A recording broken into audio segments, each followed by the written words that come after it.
Usted tiene conciencia de su derecho. A la violencia hemos de contestar con una violencia mayor.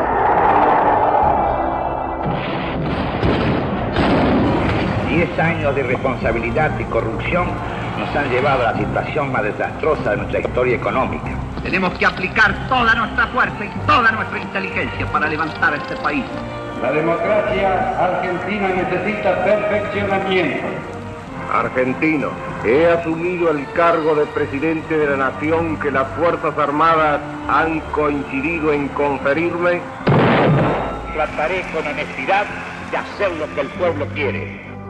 Que algunos imberbes pretenden tener más mérito. Este viejo adversario despide a un amigo. Comunicado número 1 de las juntas de comandantes generales.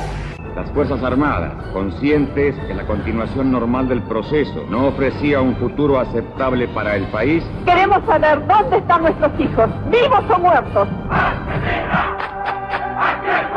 Hemos recuperado, salvaguardando el honor nacional.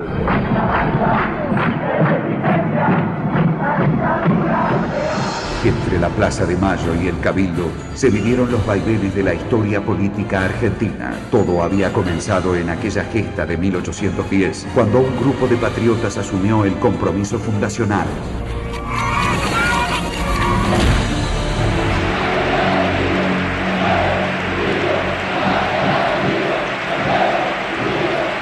Con la democracia se come, con la democracia se educa, con la democracia se cura.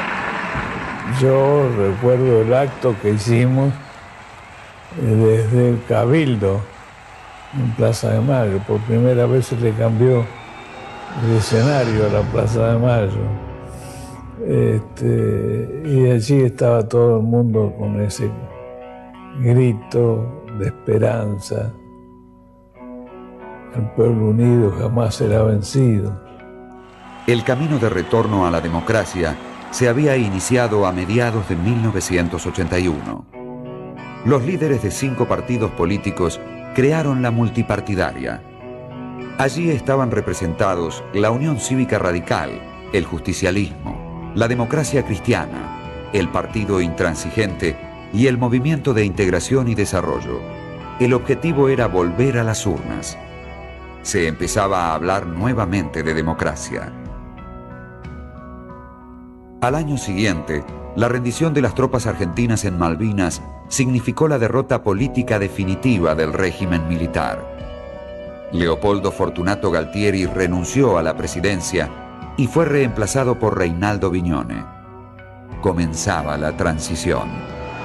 Que la multipartidaria que nació para apuntalar la democracia argentina estableció claramente el compromiso de los 5 partidos políticos. Tiempo después, el radicalismo organizó el primer acto político partidario en 7 años. Se desarrolló en la Federación Argentina de Box, en la capital, y la concurrencia desbordó las expectativas más optimistas. Las instalaciones del estadio resultaron insuficientes y miles de personas siguieron los discursos que fueron cerrados por Raúl Alfonsín. En los años 70, un periodo signado por la violación de los derechos humanos por parte del Estado, que ya se había comenzado en realidad con anterioridad en la época de López Rega con las 3A, ¿no es cierto? Pero que se agudiza enormemente, lo que plantea desde luego responsabilidades muy importantes a la dirigencia política.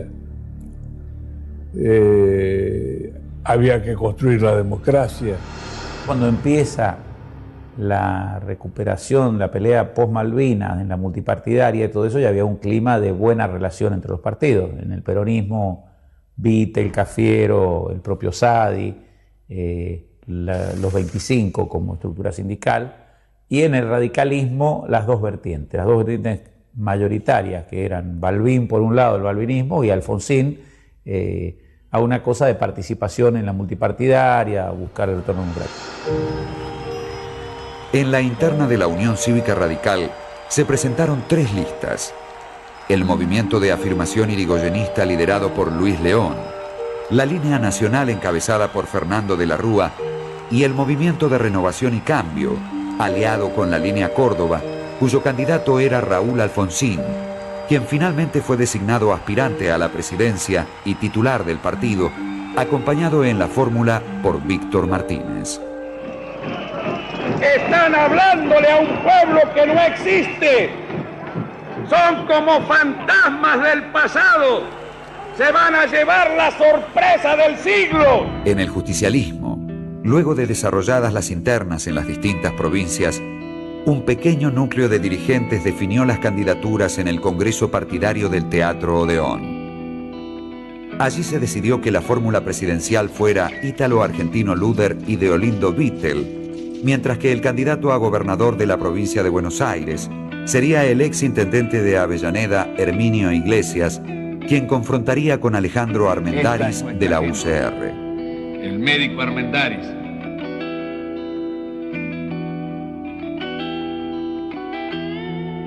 Durante la campaña, Alfonsín denunció lo que denominó el pacto militar sindical, asegurando que existía connivencia entre ciertos sectores del sindicalismo peronista y los principales jefes militares para que no se revisaran los excesos contra los derechos humanos cometidos durante la dictadura. Sabe que en el peronismo había un ala con gremialistas incluido adentro que eran partidarios de un acuerdo con los militares. Eran partidarios de salvarles la cara. Eran partidarios de no buscar una suerte de venganza, o como quiera llamar, o de reivindicación que enemistase a las Fuerzas Armadas con el peronismo. Ellos todavía participaban del modelo antiguo según el cual y los militares van a elegir el gobierno que viene. Entonces yo me coloco al lado de los militares y puedo ser uno de los candidatos. Esto es lo que algunos de nuestros dirigentes pensaron en ese momento. El peronismo emergente era un peronismo de lucha, un peronismo que tenía figuras como Iglesias, como Herminio Iglesias, Vittel. No eran grandes, no era tampoco un buen momento del justicialismo, y en ese momento la figura fulgurante del doctor Alfonsín, que durante años venía luchando e imponiéndose en un partido que tenía enorme figura, porque no era nada más que Alfonsín y Balbín. Estaba Allende. El radicalismo del 82 es un radicalismo de otro vigor, digamos, un radicalismo capaz de disputarle al peronismo no solamente los espacios de la calle, la representación de una alianza social más extendida, más compleja que la que tenía el radicalismo en el 76, y también un radicalismo capaz de generar movilizaciones de actores sociales ajenos al partido hasta ese momento. Quiero hablarle a usted, que todavía no sabe por quién votar, que no tiene partido y a lo mejor desconfía de los políticos.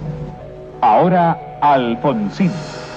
El radicalismo hizo una campaña innovadora ideada por el publicista David Rato. Son claves de la época el abrazo a la distancia con el que el candidato saludaba a su público y la sigla RA, que remitía al mismo tiempo a Raúl Alfonsín y a República Argentina. Compañeras y compañeros, La mala percepción de ciertos sectores de la sociedad hacia los candidatos del justicialismo fue inclinando la balanza electoral a su favor. el destino de la República. Que marchamos, que luchamos para constituir la Unión Nacional. Alfonsín cerraba sus discursos con lo que denominaba un rezo laico, el preámbulo de la Constitución Nacional, buscando dar un mensaje de paz y unidad con el que recorrió 2 veces la totalidad del país. Asegurar los beneficios de la libertad. Ambos partidos realizaron grandes actos.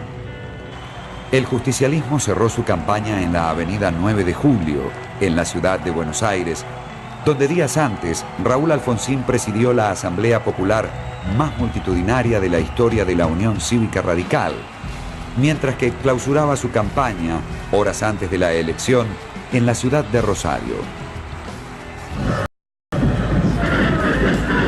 Tenía razón el general Perón. Lo mejor que tenemos es el pueblo. Nunca una puja electoral había convocado manifestaciones tan grandes en el país. ¡Terminan nuestras libertades! Decenas y cientos de miles de personas concurrían espontáneamente a escuchar a los candidatos en pueblos y ciudades. Fácil detener el curso del sol que cambiar el destino de los argentinos. Lo nuestro era efectivamente una lucha movida por la utopía, porque era casi impensable que alguna vez la Argentina desembocara en la democracia. Solamente los que vivimos las dictaduras militares y fundamentalmente la última dictadura militar podemos dar testimonio de que parecía imposible que la Argentina volviera alguna vez a la democracia. No solamente por todos los procesos democráticos se habían frustrado antes, sino porque esa dictadura parecía inconmovible, inamovible. Nosotros, a diferencia de los radicales clásicos, una de las cosas que trajimos a la política es la idea de que el radicalismo no se definía por el antiperonismo, que el radicalismo se definía por la lucha contra la dictadura, que era la recuperación de la democracia, que había sido débil, los gobiernos caían. Por eso vivimos la campaña y el 30 de octubre con una intensidad enorme, no solamente nosotros, millones de argentinos que participaron con sus hijos y con sus nietos de la campaña electoral porque no creían lo que estaban viendo y querían que sus hijos y sus nietos lo vieran, y que además participaron de la elección del 30 de octubre con un entusiasmo que nunca se había registrado en el país. Fue la elección en la que hubo más alto índice de votantes en la historia argentina.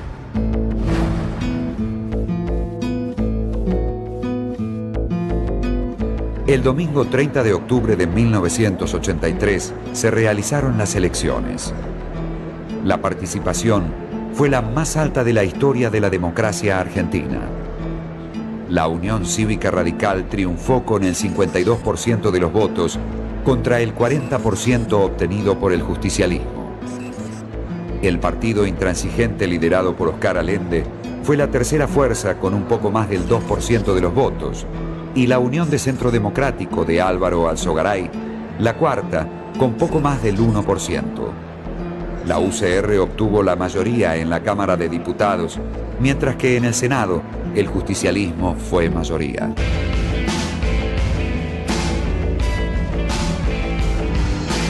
No teníamos vida. El 30 de octubre llegamos con la lengua afuera, porque Malvinas fue en julio. La Federación de Box, antes de terminar el mes de julio del año 82, la afiliación empezó en octubre, noviembre del 83, se interrumpió durante el verano, siguió, llegamos exhaustos y con la lengua afuera. Teníamos una gran convicción en el triunfo y estábamos todos muy ocupados.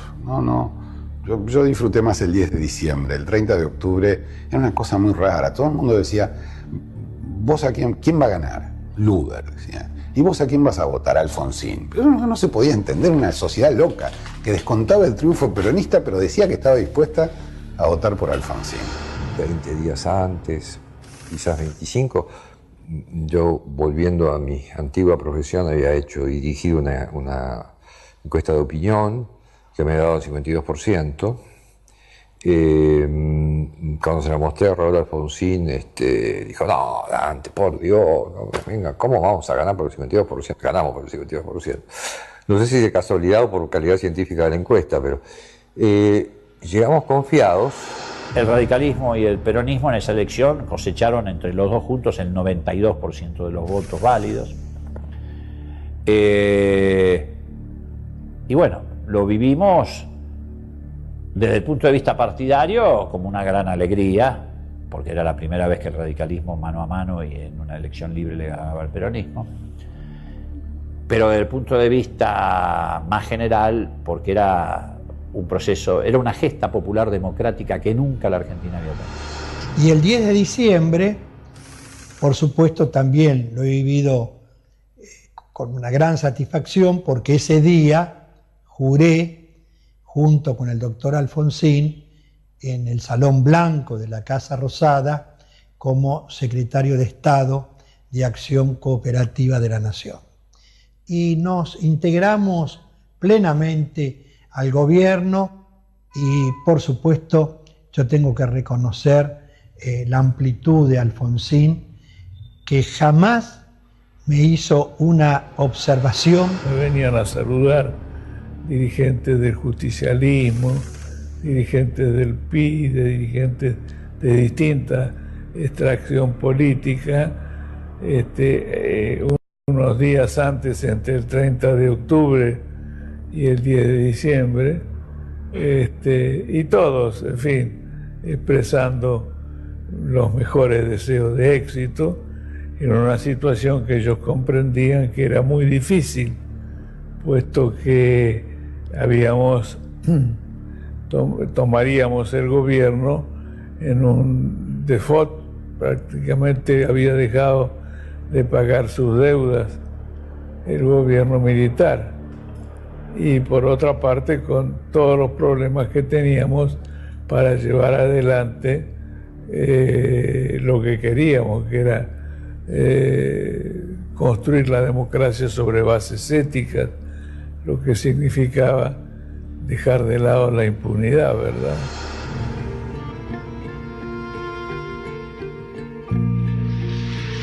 Coloca en estos momentos el general Viñone la banda presidencial y ya es recibida por el doctor Raúl Ricardo Alfonsín. Hace lo mismo ahora con el bastón de mando.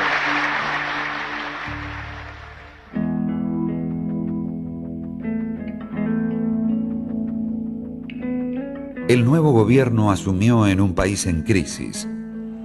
Junto a la alegría por la recuperación de la democracia, debía enfrentar un gran abanico de problemas. La inflación, cesación de pagos a los acreedores internacionales, mala imagen en el exterior producto del terrorismo de Estado y la guerra de Malvinas, y un Estado institucionalmente débil y todavía ocupado por funcionarios del régimen militar. Pero la deuda más importante era en materia de derechos humanos y sociales.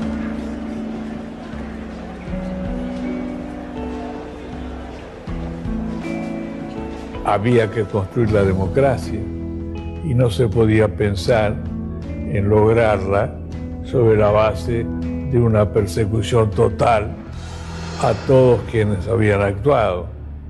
No se le podía ocurrir a nadie eso en ese momento. Por eso que al lado de la ética que Weber definía como la ética de los principios, había que poner también lo que mismo Weber definía como la ética de la responsabilidad. Después del triunfo la situación era extraordinariamente feliz y contagiosa, pero algunos empezábamos a ponernos nerviosos porque había que gobernar un país totalmente inviable, sujeto a muchas amenazas. La cuestión militar, la inflación, la puja distributiva, el conflicto con Chile, la viabilidad democrática, el reclamo de justicia reparadora en relación a las violaciones de los derechos humanos, el poder militar, el control de las fuerzas de seguridad, no pocos problemas. La tradición de violencia política, la idea que se destapaba la olla y emergía una sociedad imposible de regir, de gobernar, de conducir. El mandato más complejo que tuvo, de hecho, el gobierno alfonsinista fue el de saldar el pasado, pero para llegar al futuro. La gente que votó por Alfonsín votó de cara al futuro, no votó de cara al pasado. Y de hecho que creo que ese fue una de las claves del éxito, en el sentido de esta idea de somos la vida, de ir hacia adelante, de lograr la luz y salir de la oscuridad. En el aspecto económico, el país había entrado en cesación de pagos. El gobierno había estatizado en 1981 la deuda externa privada, haciéndola impagable, y endeudado a las empresas estatales como YPF. El modelo económico de dólar barato, iniciado por José Alfredo Martínez de Hoz y sostenido durante el gobierno militar, había destruido la industria nacional. Las circunstancias eran muy amargas porque más allá de las lacras que el país ha sufrido por la conducción política del régimen que gobernaba el país en esos años, todo eso estaba en crisis y la crisis incluía a la economía.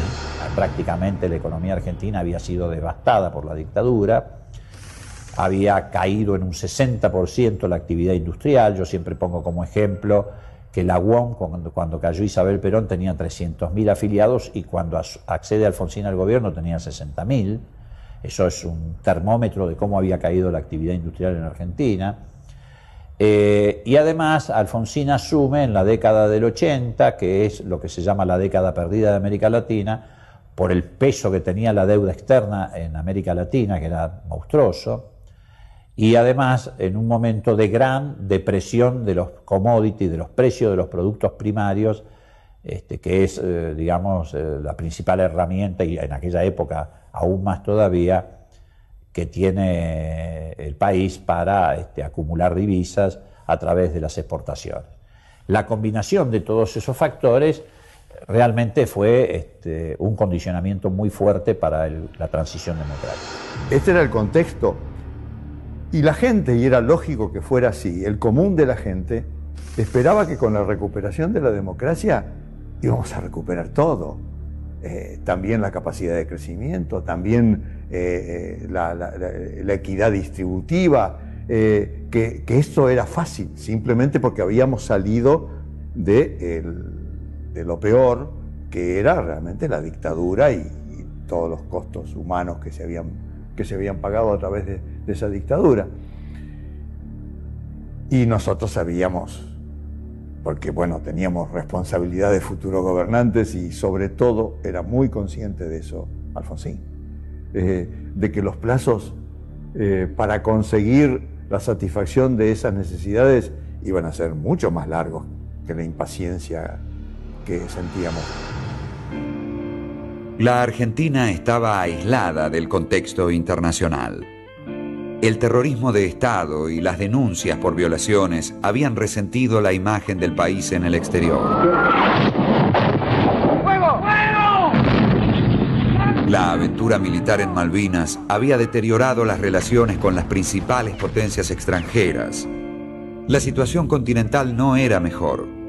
El país estaba rodeado de gobiernos dictatoriales. La política norteamericana para la región favorecía el intervencionismo. Tal el caso de Contras en Nicaragua. No le conveníamos a Pinochet, no le conveníamos a Stroessner, no le conveníamos a Álvarez ahí en Uruguay, a Figueiredo, creo que Figueiredo, no me acuerdo, en Brasil. De manera que había un dilema. Nosotros no podíamos intervenir en asuntos exteriores de otros estados, pero teníamos que hacer un gran esfuerzo para irradiar democracia. Y le puedo asegurar que lo hicimos. El proceso integrador es hijo de la democracia. En ese momento le tocó a Sarney y Alfonsín comenzar la tarea, sobre todo acá en el Cono Sur, que ya gobiernos democráticos lo habían intentado en los 52, con Perón, con Ibáñez del Campo y con el famoso presidente brasilero Getúlio Vargas. Nosotros todos los días evitábamos circunstancias que pudieran lesionar el proceso democrático, neutralizando aquellos factores que podían conspirar, como por ejemplo cuando logramos pacificar Nicaragua. Uno puede decir, bueno, ¿qué tiene que ver la pacificación en Nicaragua con la democracia argentina? Tenía mucho que ver, porque si en Nicaragua hubiera habido intervención militar norteamericana como quería Reagan, hubiera invadido Nicaragua, en ese momento había guerrillas además en El Salvador y Honduras, se hubiera transformado esa región en un pequeño Vietnam. Y entonces otra vez hubiera reaparecido la teoría de la seguridad nacional.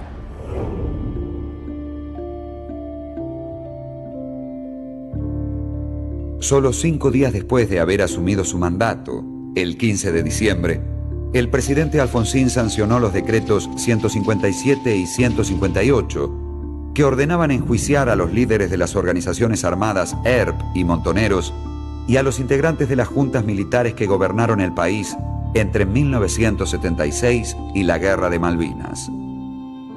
Ese mismo día se creó la Comisión Nacional sobre la Desaparición de Personas, la CONADEP, con el objetivo de reunir información sobre las víctimas de la represión militar. En forma simultánea, se envió al Congreso el proyecto de ley que declaraba nula la ley de autoamnistía del gobierno militar. La ley fue sancionada una semana más tarde, la primera ley de la democracia. Se propiciará la derogación de la ley de amnistía dictada por el gobierno militar.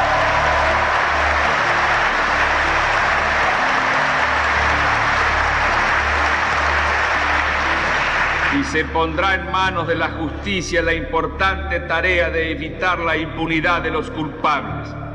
La justicia, asimismo, tendrá las herramientas necesarias para evitar que sean considerados del mismo modo quienes decidieron la forma adoptada en la lucha contra la subversión, quienes obedecieron órdenes y quienes se excedieron en su cumplimiento. Teníamos que encontrar la manera de salvar, por un lado, la ética y por otro lado también la responsabilidad. Y esto fue, me parece, que lo que en ese momento logramos, con mucha discusión en la sociedad, porque la sociedad argentina reclamaba más. La demanda por los derechos humanos entonces fue una demanda que no solamente alcanzó a sectores afectados directamente, sino al conjunto de la sociedad argentina, que comprendió que era imposible la cesión del ejercicio de la violencia y del monopolio de la violencia en alguien que lo podía utilizar indiscriminadamente. El grado de control que la sociedad argentina demandó a partir de ahí sobre el ejercicio de la violencia, de alguna manera cambió el contrato que existía hasta ese momento, ¿no? Que por supuesto no era un contrato voluntario, era un contrato que te habían impuesto sobre la base del ejercicio de la fuerza. Ante la posibilidad de que fueran enjuiciados por la justicia civil, el 28 de diciembre de 1983, los integrantes de las juntas fueron procesados por el Consejo Supremo de las Fuerzas Armadas. La legislación vigente establecía que los militares solo podían ser juzgados por militares. Se hizo evidente que la justicia militar no tenía voluntad de llevar adelante los procesos. El 13 de febrero de 1984, el Congreso aprobó la reforma del Código de Justicia Militar. Para permitir el juzgamiento que había ordenado Alfonsín, el procesamiento y juzgamiento, había que modificar el Código de Justicia Militar para que pudieran estar sometidos estos genocidas a los tribunales ordinarios, a los tribunales civiles. Paralelamente se crea la CONADEP, la Comisión Nacional de Desaparición de Personas, que iba a tener a su cargo la investigación de lo que había sucedido desde figuras independientes, como fue Sábato, Favaroro y tantos otros que integraron la CONADEP, que tuvo una representación parlamentaria a la que solo se integró la Unión Cívica Radical y un representante del Partido Demócrata Cristiano.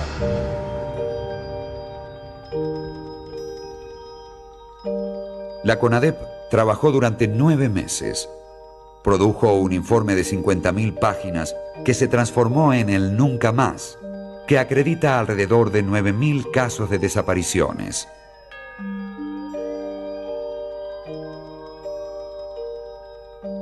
El documento fue entregado al presidente el 20 de septiembre de 1984 en la Casa de Gobierno. Al acto concurrieron 70.000 personas. Fue una importante fuente de información para iniciar el proceso a las juntas militares. Y aún en los testimonios de represores. La audiencia pública se desarrolló entre el 22 de abril y el 14 de agosto de 1985. La Fiscalía, a cargo de Julio César Stracera y Luis Moreno Ocampo, presentó 709 casos, de los que la Cámara decidió tratar 280. Declararon 833 personas. El 9 de diciembre se difundió la sentencia. Condenando al teniente general Jorge Rafael Videla a la pena de reclusión perpetua, inhabilitación absoluta perpetua, al almirante Emilio Eduardo Macera a la pena de prisión perpetua, inhabilitación absoluta perpetua, accesorias legales, artículo 12. En aquel momento, todo eso que hicimos, juzgar a las juntas militares, llevar adelante la investigación a través de la CONADEP, descubrir los campos de concentración, las tumbas NN, seguir el hilo de cada grupo de tareas, de cada grupo represivo, lo tuvimos que hacer teniendo al frente de guarniciones, de comisarías, de fuerzas de seguridad, a muchos de los que habían sido responsables de esa violación masiva de los derechos humanos. Después del juicio a las juntas, el 24 de diciembre de 1986, se sancionó la ley de punto final, que tuvo una recepción polémica en la sociedad. Establecía una fecha límite para iniciar nuevas causas por los crímenes cometidos por el terrorismo de Estado. La ley provocó reacciones contrarias en la oposición. No hubiéramos logrado absolutamente nada si hubiéramos actuado irresponsablemente, pretendiendo llevar adelante en aquel tiempo 2000 juicios a militares. Esto era inconcebible, de verdad. De modo que creo que actuamos y llegamos hasta dónde podíamos llegar, ¿verdad? Pese a la ley de punto final, en Semana Santa de 1987 se produjo el primer alzamiento militar contra el gobierno constitucional. La rebelión comenzó en Córdoba a raíz de la citación por parte de la justicia del mayor Ernesto Barreiro, quien buscó refugio en instalaciones militares y nunca se presentó. Sin embargo, el foco más importante fue en Campo de Mayo. Un grupo de oficiales liderado por el teniente coronel Aldo Rico se acantonó en la escuela de infantería. Reclamaban la destitución del jefe del ejército, Héctor Ríos Sereñú, y la detención de los juicios a los represores. La gente se movilizó masivamente para defender al gobierno democrático y la CGT decretó una huelga general para presionar a los militares.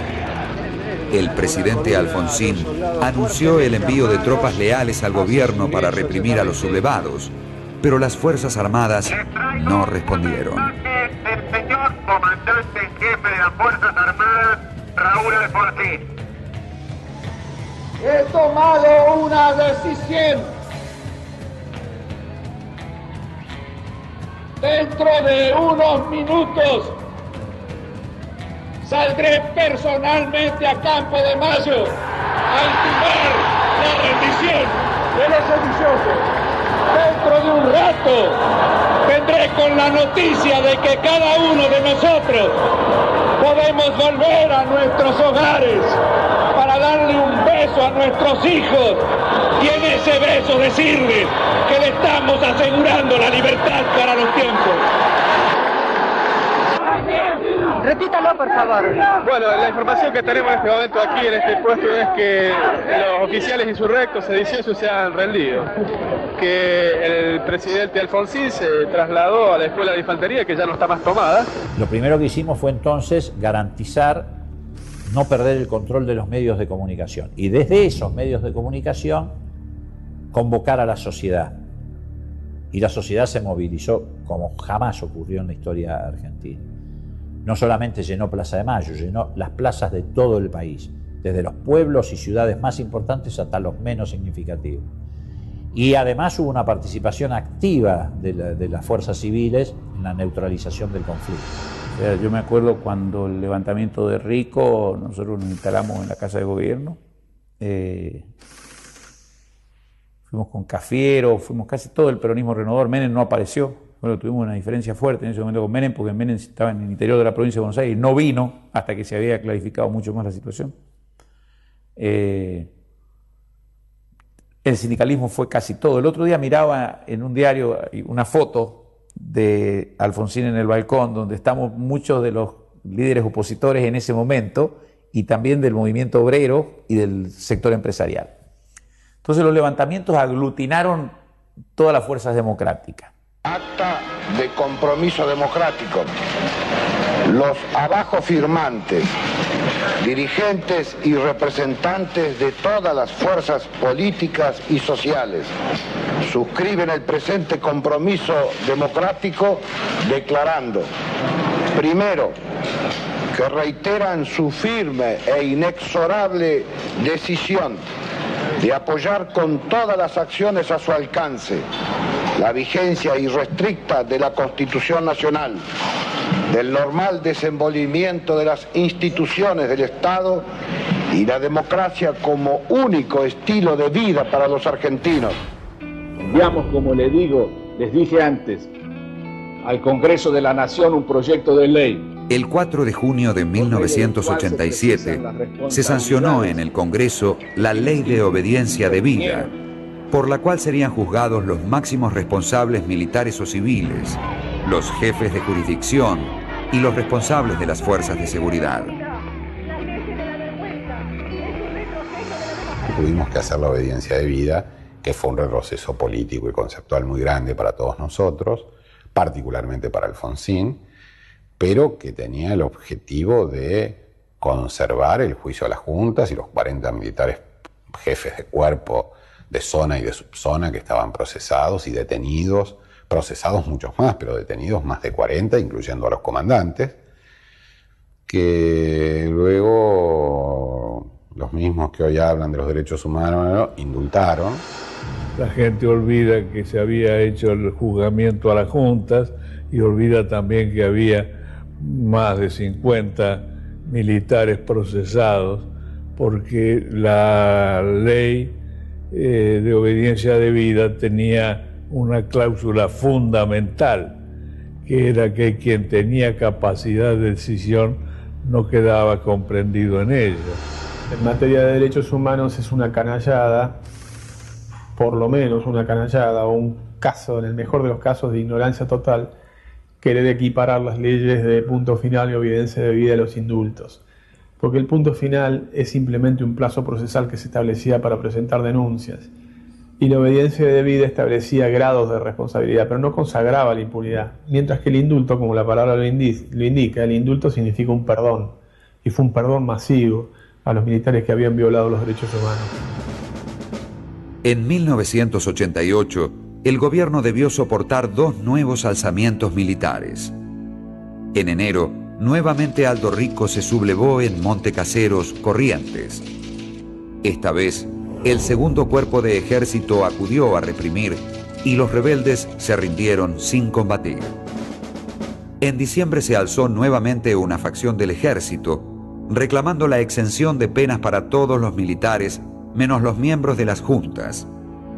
Esta vez, el líder era el coronel Mohamed Ali Zeineldin, quien después de ocupar Campo de Mayo, se trasladó, evitando el cerco establecido por las fuerzas leales, hasta el batallón 10 de Villa Martelli.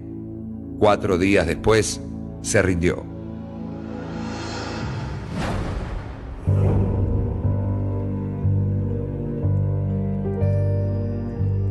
En un episodio confuso, el 23 de enero de 1989, un grupo de militantes del movimiento Todos por la Patria, dirigidos por el dirigente ex-ERP Enrique Gorriarán Merlo, tomó por asalto el 3er Regimiento de Infantería Mecanizada Manuel Belgrano de La Tablada, provincia de Buenos Aires.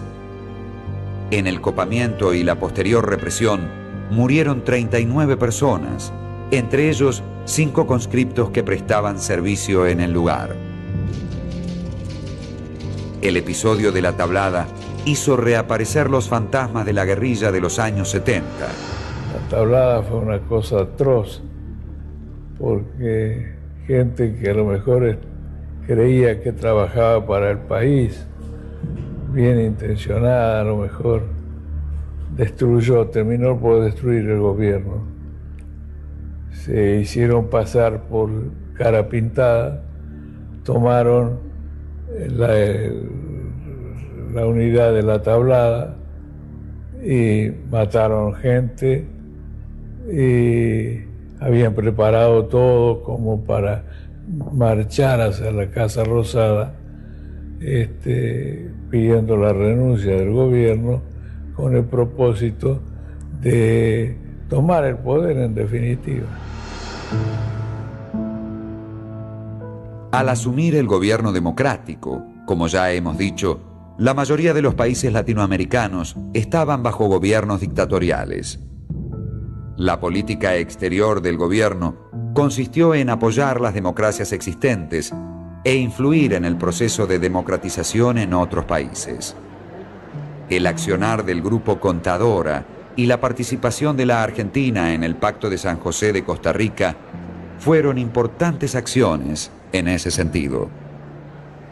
Estoy convencido que a través del diálogo se podrán encontrar fórmulas de paz que, sobre la base del respeto al principio que hace al derecho consuetudinario americano de no intervención, nos dé la posibilidad de lograr el triunfo de las ideas de la democracia y del pluralismo de la democracia.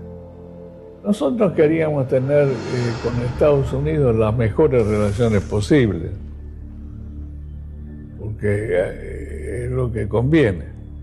Pero esas relaciones posibles tienen que tener en cuenta que hay intereses comunes, hay intereses distintos y aún intereses contradictorios.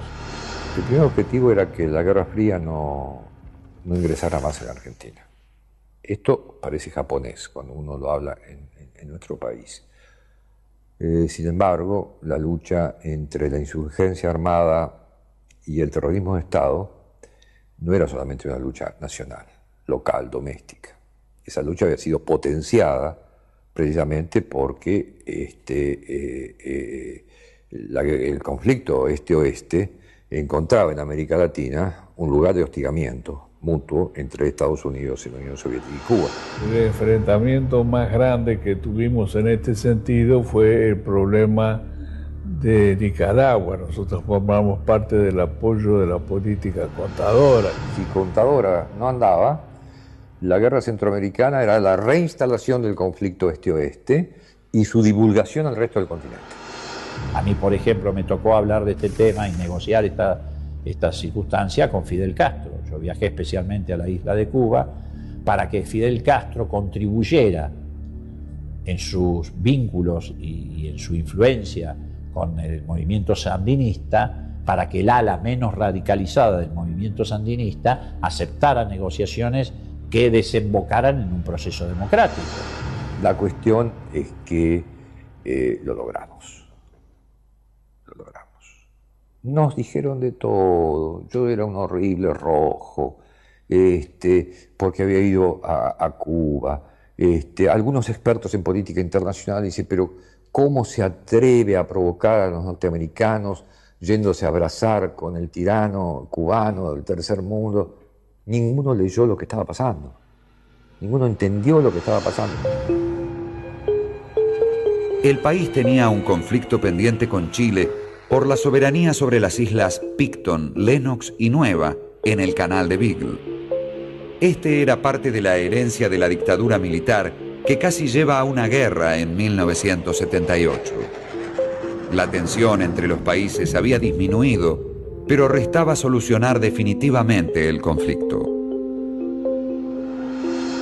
Volvía de Roma, yo contentísimo que habíamos logrado terminar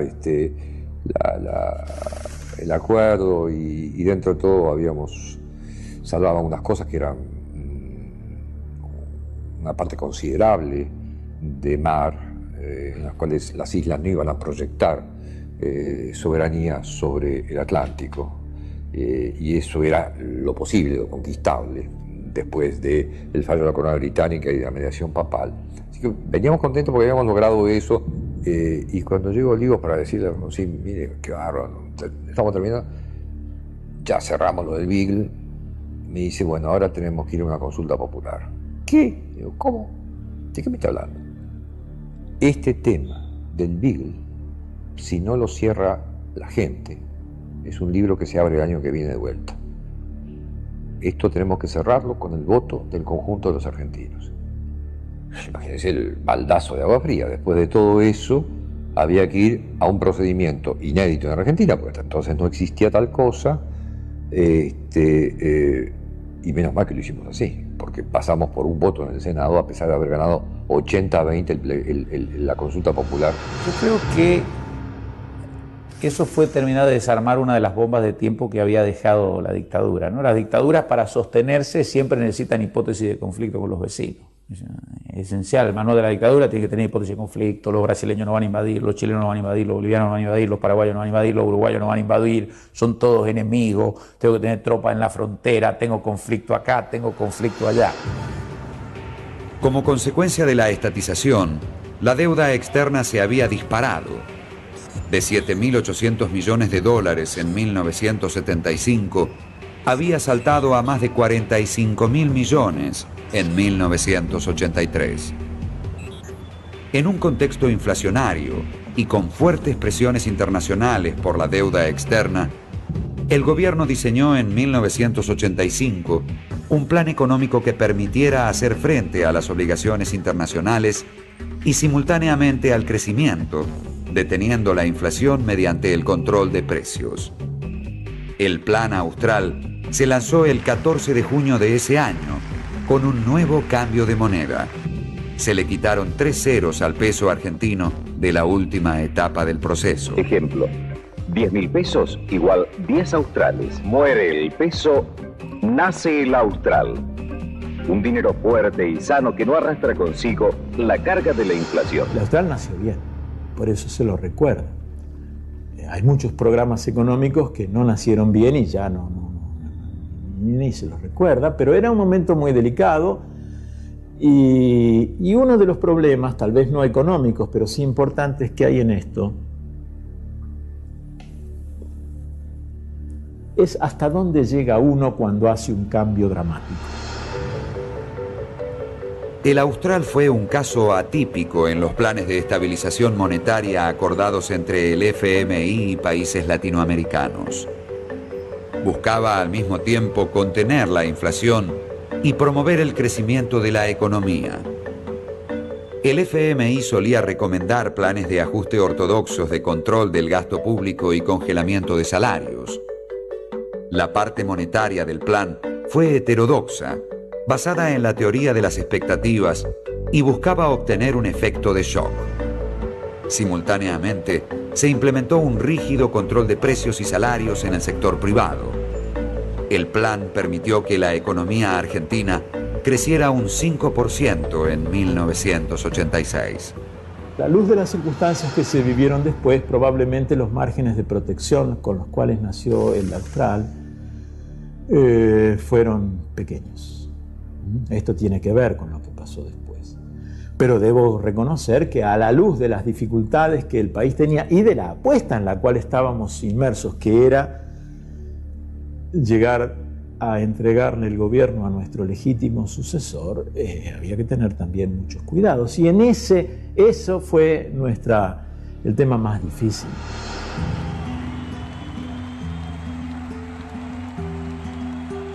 A fines de 1986, las obligaciones de la deuda externa y la especulación financiera interna volvieron a desatar una crisis inflacionaria.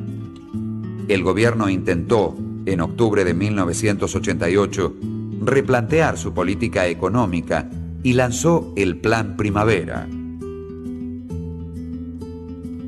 Establecía acuerdos de precios con la Cámara Argentina de Comercio y la Unión Industrial Argentina y un control del Estado sobre la compra y venta de divisas. Finalmente, el 6 de febrero de 1989 se devaluó la moneda. Fue el punto de partida de una profunda crisis hiperinflacionaria.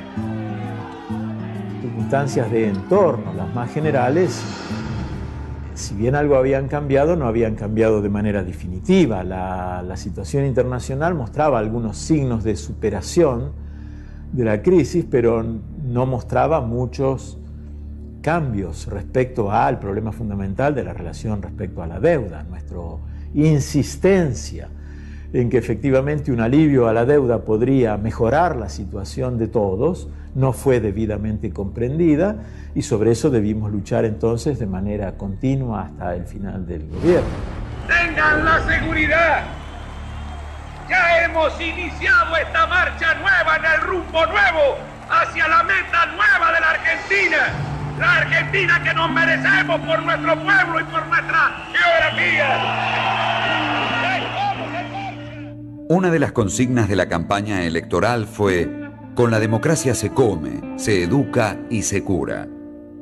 El déficit en desarrollo social fue una de las principales preocupaciones del gobierno de Alfonsín. El gobierno lanzó el Programa Alimentario Nacional.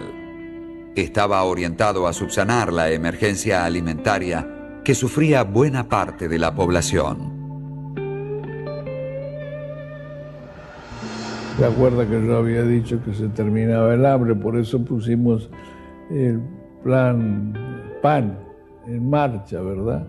Que dio un resultado extraordinario en el país y que nunca más se utilizó como corresponde. Pero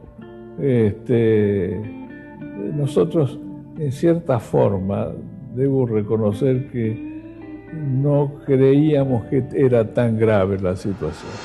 El programa económico de las dictaduras era un programa de exclusión absoluta, bastante parecido a la década del 90 en algunos aspectos.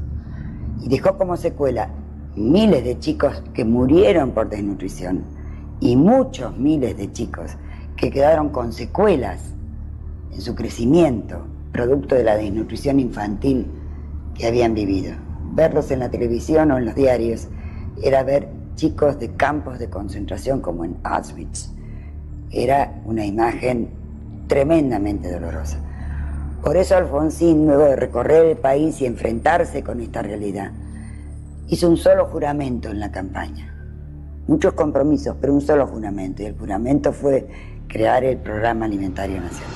Y el Programa Alimentario era un poco también una especie de gancho para agrupar a la gente y facilitar que pudiera funcionar en conjunto, como grupos, y no meramente como individuos o como familias que aisladamente podían recibir una caja de pan, sino que se incorporaban una serie de elementos que implicaban participación y además implicaban la resolución de otra serie de problemas que la familia tenían y que no era solamente el alimentario.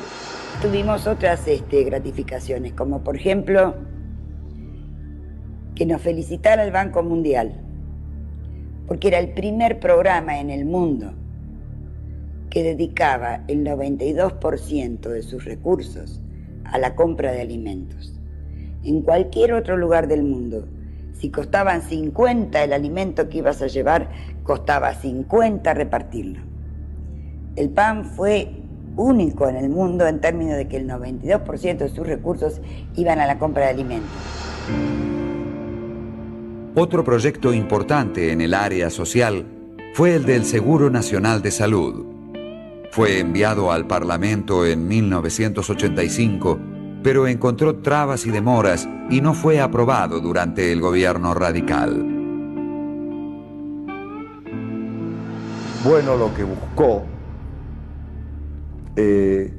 era superar realmente la fragmentación y la inequidad.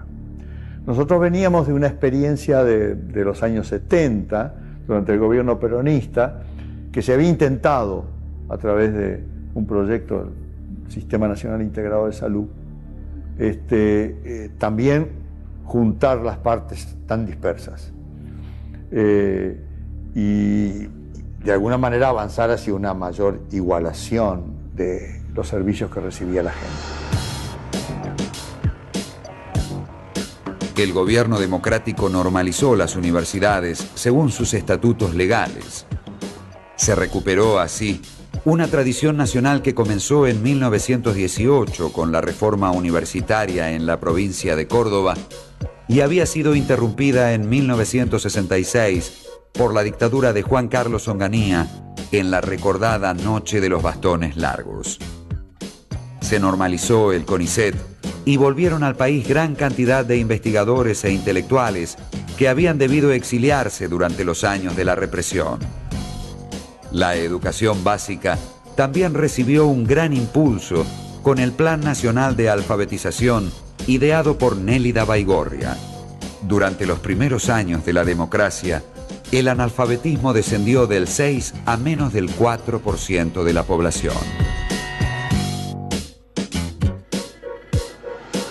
El 26 de diciembre de 1983, en la Universidad de Buenos Aires, nosotros dejamos sin efecto 2 resoluciones del gobierno autoritario que habían sido una promesa electoral del presidente Alfonsín a los estudiantes, que era la derogación de los aranceles y la derogación de los cupos.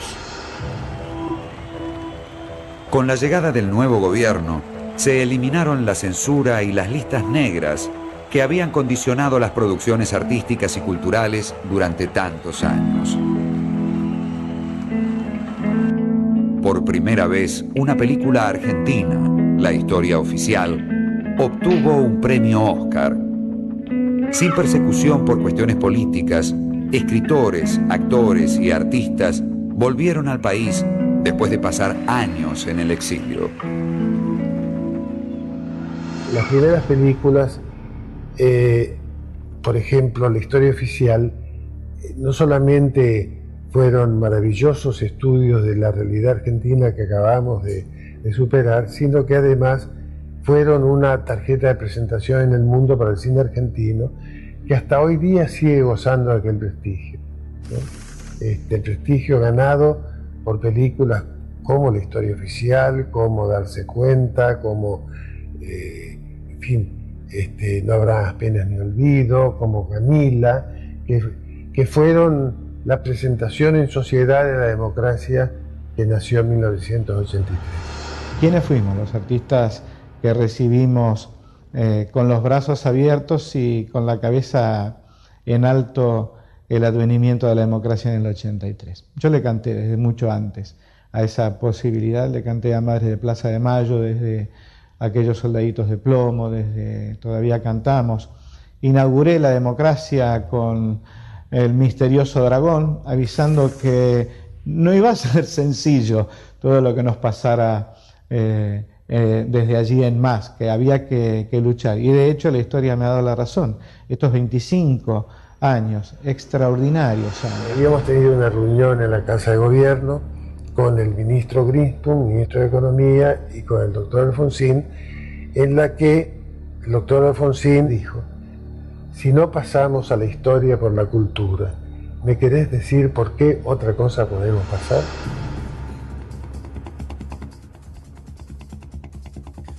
Durante el primer gobierno democrático, se hicieron importantes avances en materia legal para poner a la Argentina al día con respecto a la legislación de otros países y lo que la propia sociedad reclamaba.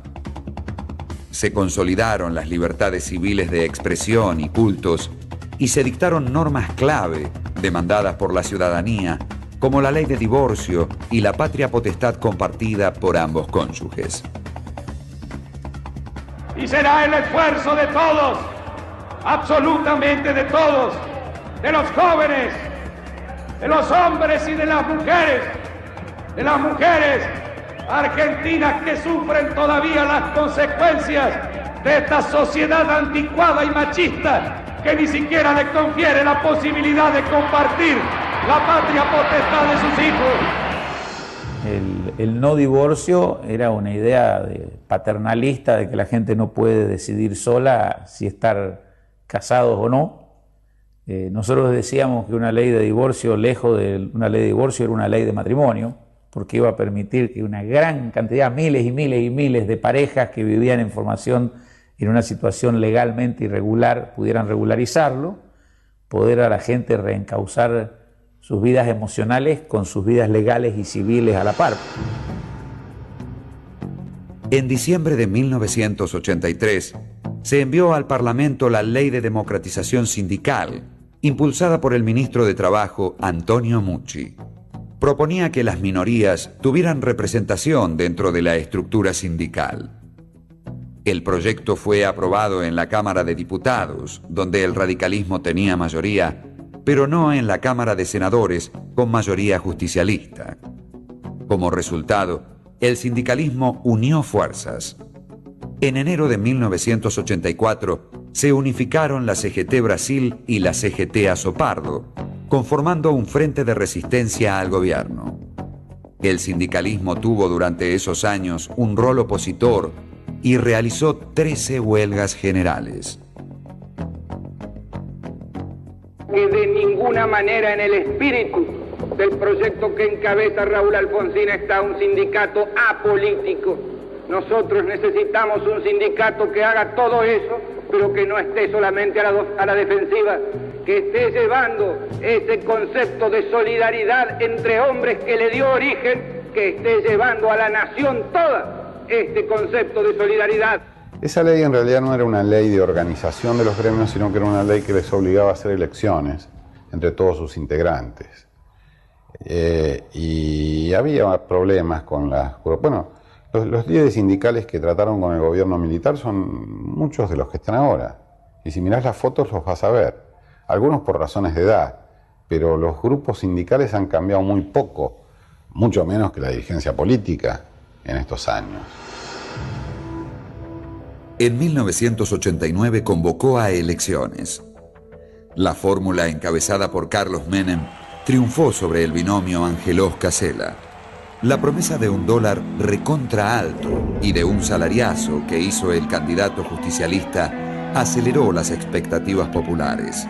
Se disparó la inflación. Alfonsín decidió anticipar unos pocos meses la entrega del poder. Era la primera vez en la historia argentina que un presidente constitucional entregaba el mando a otro presidente de un partido político de la oposición. La democracia se ha consolidado desde entonces. A pesar de sus deficiencias y deudas sociales, no sería viable en la actualidad un gobierno autoritario. El primer periodo fue difícil, pero logró lo más importante: consolidar un sistema de gobierno que lleva ya 25 años. Es por eso que en toda la República he convocado a mis compatriotas sin distinción de partido político alguno y les he señalado que los radicales ya estamos en esa marcha y al frente van nuestros grandes muertos. Muchas veces cuando se celebran los 25 años, el foco está puesto sobre la democracia como el eje central, y es lógico que así sea. De hecho, creo que el principal logro de esta instancia histórica es haber recuperado esa democracia, no solo como forma de gobierno, sino también como estilo de vida. Sin embargo, muchas veces queda en el tintero otro de los logros que implicó aquella victoria electoral del 83, que fue la recuperación de la República. La República es la que nos preserva de la arbitrariedad de un gobierno que quiere, por su cuenta, por su arbitrio, llevarnos presos, matarnos, hacer lo que quiera. Estábamos entrando en la República y en la democracia. ¿Cómo no íbamos a estar emocionados, no es cierto? Creo en una colectividad política organizada, sujeta a fines, sujeta a programas. No creo en que este sea un espectáculo de café concert. No alcanza con uno en el podio porque el proceso político se torna extraordinariamente débil. 25 años después, la Argentina sigue anclada en disensos básicos, en disensos fuertísimos y en una incapacidad estructural esencial: su incapacidad para generar consensos. Es capaz de generar frentes electorales, porque gana la elección. Es capaz de encontrar la posibilidad de reunirse con el adversario para ver si se presentan juntos en tal lista. Eso no es consenso. Tenemos que buscar la manera también de encontrar comunes denominadores entre nosotros. No para hacer todo lo mismo, porque tiene que haber diferencias en la democracia. Si no, no hay democracia, si todos pensamos igual. ya se acabó la democracia también. Tiene que haber diferencias, pero tiene que haber también temas que deben salir de la competencia política, como el de la educación, que yo creo que es la única forma que tenemos de superar la cadena generacional de la pobreza, ¿verdad? Tenemos que saber actuar de otra manera, querernos un poco más entre nosotros.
Que marchamos, que luchamos para constituir la unión nacional, afianzar la justicia, consolidar la paz interior, proveer a la defensa común, promover el